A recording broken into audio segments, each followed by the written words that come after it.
예상보다 변화의 폭이 커서 바로 전 모델을 사신 분들이 조금 아쉬우실 수도 있을 것 같아요. 애초에 이렇게 좀 좋게 만들지 그랬냐? 라고 생각하실 수도 있을 것 같고.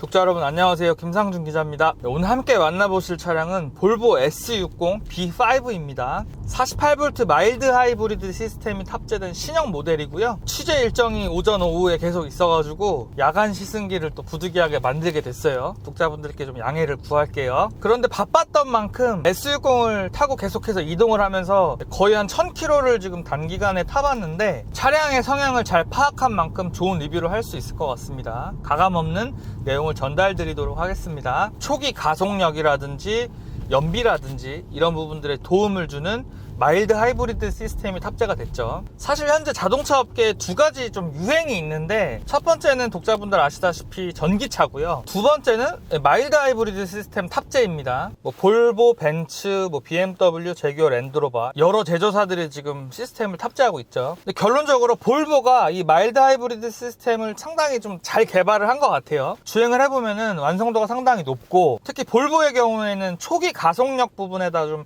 힘을 더해주는 타입인데, 확실히 이전 세대 모델보다 가속력 측면에서 상당히 좀 개선이 있습니다. 그 부분은 뒤에서 더 설명을 드리도록 하고요. 제가 볼보 차량을 상당히 개인적으로 좋아해서 많은 차종의 리뷰들이 저희 채널에 이미 있고, S60 이전 모델도 있죠. 제가 볼보 차들 중에서 가장 별로라고 생각했던 차가 S60이거든요. 일전에 제가 리뷰했던 영상을 보신 분들은 아시겠지만, 이전 모델은 약간 뭔가 어중간한 느낌이 있었어요. 핸들링이라든지 아니면 가속 성능이라든지 아니면 서스펜션의 이런 세부 세팅이 조금씩 좀 아쉬운 느낌이 있어서 기존에는 그렇게 만족스럽지 못하다고 리뷰를 했었습니다. 그런데 48V MHEV 시스템을 탑재를 하면서 확실히 개선이 됐고, 전체적인 주행 질감도 업그레이드가 됐어요. 그 부분을 좀 자세하게 설명을 드릴게요. 우선 지금 이렇게 가속을 해보면 아주 짧게 가속을 했는데 반응이 상당히 빨라졌습니다. 이전 모델은 약간의 터보렉하고 약간의 굼뜬 이런 현상이 있었는데, MHEV 시스템이 결합이 되면서 그런 좀 지체 현상을 조금 더 줄여주고, 다시 한번 밟아보면 이렇게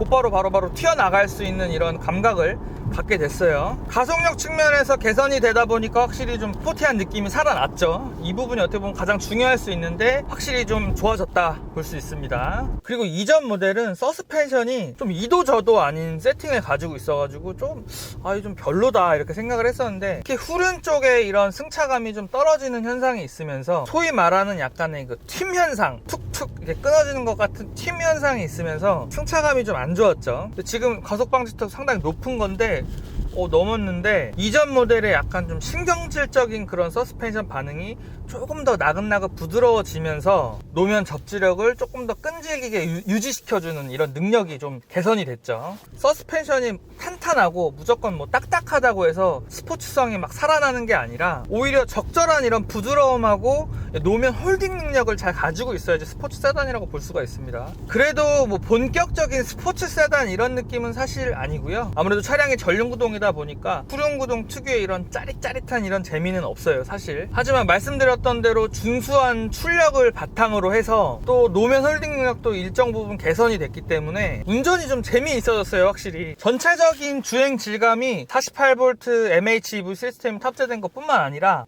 핸들링, 서스펜션의 느낌 이런 부분들이 개선이 되면서 확실히 좋아졌다라고 볼 수가 있고, 소비자들의 목소리라든지 전문가들의 목소리에 상당히 좀 귀를 기울인 것 같아요. 이전 모델이 좀 아쉬운 점을 좀 지적을 하니까 볼보도 그거를 받아들이고 개선된 모습을 보여주고 있다, 이렇게 정리하면 될 것 같습니다. 조금 아쉬운 부분은 연비는 사실 크게 개선이 되지는 않았어요. 제가 한 1000km 정도 주행한 누적 연비가 10.2 정도가 나왔는데, 연비 부분에 대해서는 크게 개선이 사실 이루어지지는 않았다.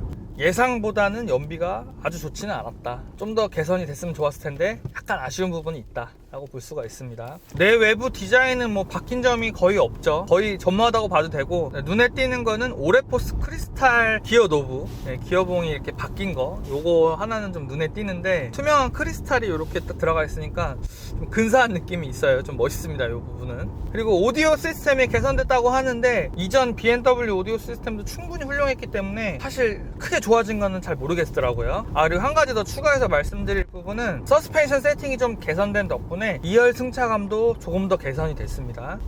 측면상이 조금 사라졌기 때문에 2열 승차감도 좀 나아졌다. 거주성 측면에서 또 패밀리카로 운영하기에도 좀 더 적합해졌다고 볼 수가 있겠습니다. 브레이크 시스템의 신뢰도는 여전하고요. 종합적으로 평가했을 때 이전 모델하고 달라진 거는 48V 마일드 하이브리드 시스템 뿐만 아니라 전체적인 주행 질감이 상당히 올라갔다라고 볼 수가 있습니다. 예상보다 변화의 폭이 커서 바로 전 모델을 사신 분들이 조금 아쉬우실 수도 있을 것 같아요. 애초에 이렇게 좀 좋게 만들지 그랬냐? 라고 생각하실 수도 있을 것 같고, 긍정적인 면은 부족한 부분을 빨리 캐치를 해서 확실히 좀 개선을 했다. 네, 이 부분은 아주 좋다고 볼 수가 있겠죠. 네, 독자분들 리뷰는 여기까지고요. 어쨌든 결론적으로 S60이 볼보 차종 중에서 제가 제일 별로라고 생각했던 차량인데 많이 좋아졌다, 이렇게 정리하면 될 것 같습니다. 독자분들 감사하고요. 구독 아직 안 눌러주셨으면 눌러주시고요. 궁금한 점 댓글로 달아주세요. 네, 그럼 더 유익한 자동차 컨텐츠로 다시 찾아뵙겠습니다. 감사합니다.